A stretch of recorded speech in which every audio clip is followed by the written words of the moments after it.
essa situação está tão presente, por que que os pais ainda têm essa cabeça voltada para esse tipo de diálogo que não facilita a compreensão dos seus filhos em determinadas coisas? O que que a gente precisa ainda de informação para que isso seja uma conversa saudável e produtiva? Na verdade, eu preciso me conhecer primeiro, conhecer as minhas dificuldades, resolver aqui dentro de mim as minhas dificuldades para eu conseguir ajudar o outro. E o porquê que às vezes os pais têm a mesma resposta de adolescentes de 13, 14 anos? Porque eles ainda estão nesse contexto lá da história deles, de 13, 14 anos. Eu costumo brincar com as mulheres assim que às vezes nós temos atitudes de criança. Ah, não vou fazer comida hoje não. Ah, não vou arrumar casa hoje não. Ah, não vou fazer tal determinada situação hoje não. Por quê? Isso é atitude de criança, de birrinha de criança. Quando a gente é criança, a gente fala, não vou arrumar casa não. Não vou lavar vazia não. Não vou fazer isso aqui não. E aí, quando a gente pega esse comportamento, essa resposta de pais, que é exatamente a resposta do adolescente, o que que me mostra com isso? Que esse pai ou essa mãe não está tendo maturidade suficiente para saber lidar com aquele filho. Aquele filho está reproduzindo, percebe que aquele filho está reproduzindo a mesma resposta dos pais? Ele está reproduzindo o mesmo comportamento dos pais. Então, o que a gente fala na psicanálise é romper o ciclo. Enquanto você não rompe o ciclo, ele vai continuar ali pelas suas gerações. E como que eu rompo esse ciclo, Fabiola? Se eu não consigo sozinho, eu preciso buscar a ajuda de um profissional da área emocional.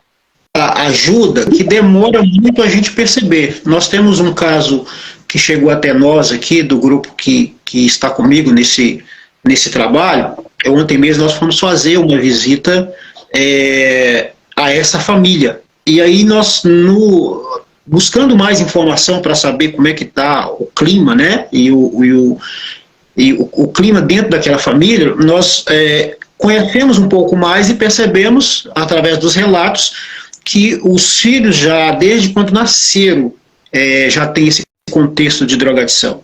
Era com o pai, agora é com a mãe. E a influência daquilo que a gente tem hoje, principalmente sobre as redes sociais, ele ajuda muito no nosso padrão de comportamento. E aí a gente precisa tomar cuidado com as redes sociais, mas também a gente precisa tomar cuidado com aquilo que a gente faz. Sim. Né? E a gente percebe esta mágoa dos adolescentes em relação a esse comportamento dos pais. Por que que a família tem tanta dificuldade de buscar ajuda lá no começo? Lá quando começou e aí aumentou um pouquinho a frequência, a quantidade ou do comportamento, por que que a gente tem tanta dificuldade de buscar ajuda lá no começo, mas a gente só acorda lá quando a coisa está muito complicada, aí a gente pensa em buscar informação e ajuda? Justamente por causa das crenças limitantes que foram implantadas na nossa mente quando criança. Olha, não, você não sabe de nada não. Não, fica calado. Não, sai de perto, isso aqui é conversa de adulto. E aí isso vai entrando na nossa mente. Ah, não, você não pode expor a sua família. Ah, todo mundo vai falar mal de você. Todo mundo vai te julgar. Então, todas essas crenças limitantes que ficam na nossa mente, na fase adulta, nos impedem de avançar. A crença, ela vai ficar na sua mente só para te atrapalhar. Desde que você entenda que ela te limita, procure ajuda e ela vire uma crença fortalecedora. Ah, não, vou me expor? Tá, mas é para conhecimento? Tá, mas é para ajudar alguém? Ok. Tá tudo resolvido aqui dentro de mim? Ok.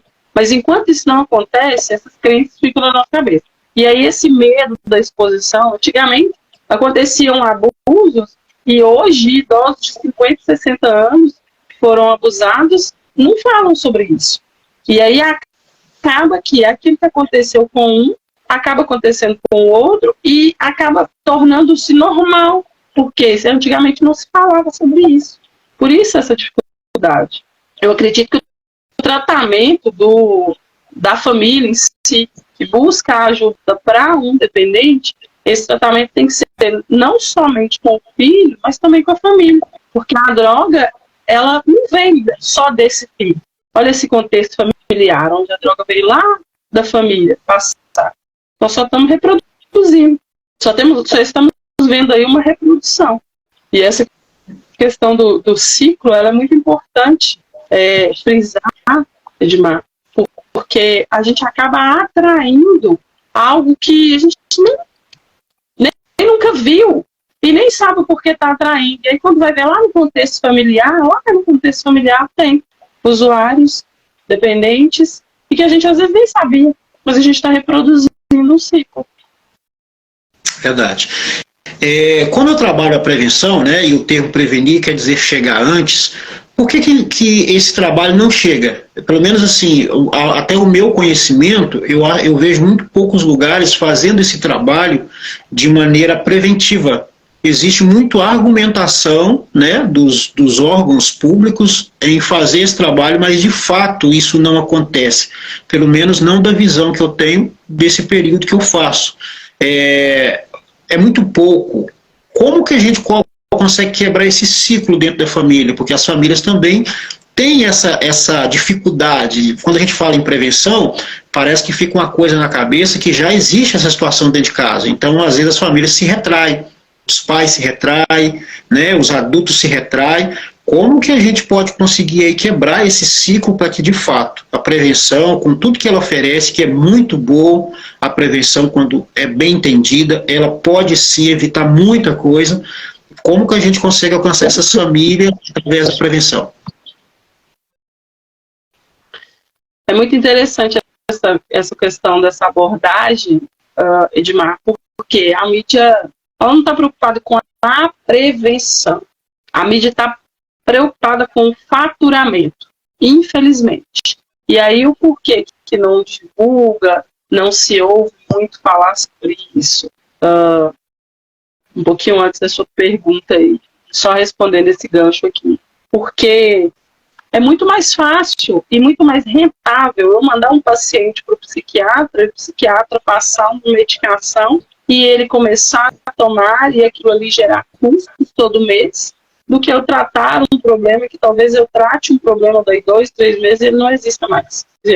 Porque eles ainda estão nesse contexto lá da história deles, de 13, 14 anos. Eu costumo brincar com as mulheres assim que às vezes nós temos atitudes de criança. Não vou fazer comida hoje não. Não vou arrumar casa hoje não. Não vou fazer tal determinada situação hoje não. Por quê? Isso é atitude de criança, de birrinha de criança. Quando a gente é criança, a gente fala, não vou arrumar casa não. Não vou lavar vazia não. Não vou fazer isso aqui não. E aí, quando a gente pega esse comportamento, essa resposta de pais, que é exatamente a resposta do adolescente, o que me mostra com isso? Que esse pai ou essa mãe não está tendo maturidade suficiente para saber lidar com aquele filho. Aquele filho está reproduzindo, percebe que aquele filho está reproduzindo a mesma resposta dos pais? Ele está reproduzindo o mesmo comportamento dos pais. Então, o que a gente fala na psicanálise é romper o ciclo. Enquanto você não rompe o ciclo, ele vai continuar ali pelas suas gerações. E como que eu rompo esse ciclo? Se eu não consigo sozinha conhecer as minhas limitações, as minhas dificuldades, eu preciso buscar a ajuda de um profissional da área emocional.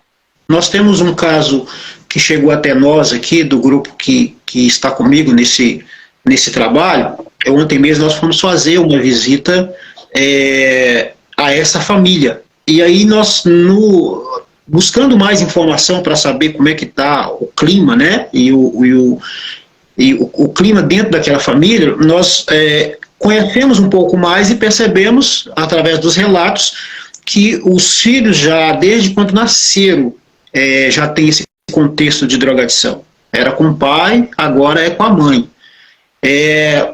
E a influência daquilo que a gente tem hoje, principalmente sobre as redes sociais, ele ajuda muito no nosso padrão de comportamento.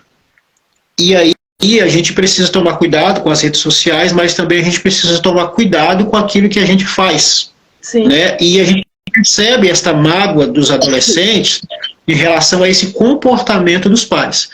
Por que a família tem tanta dificuldade de buscar ajuda lá no começo?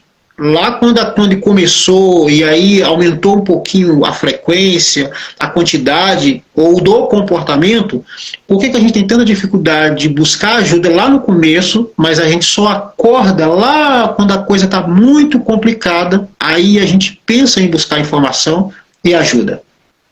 Justamente por causa das crenças limitantes que foram implantadas na nossa mente quando criança. Olha, não, você não sabe de nada, não. Não, fica calado.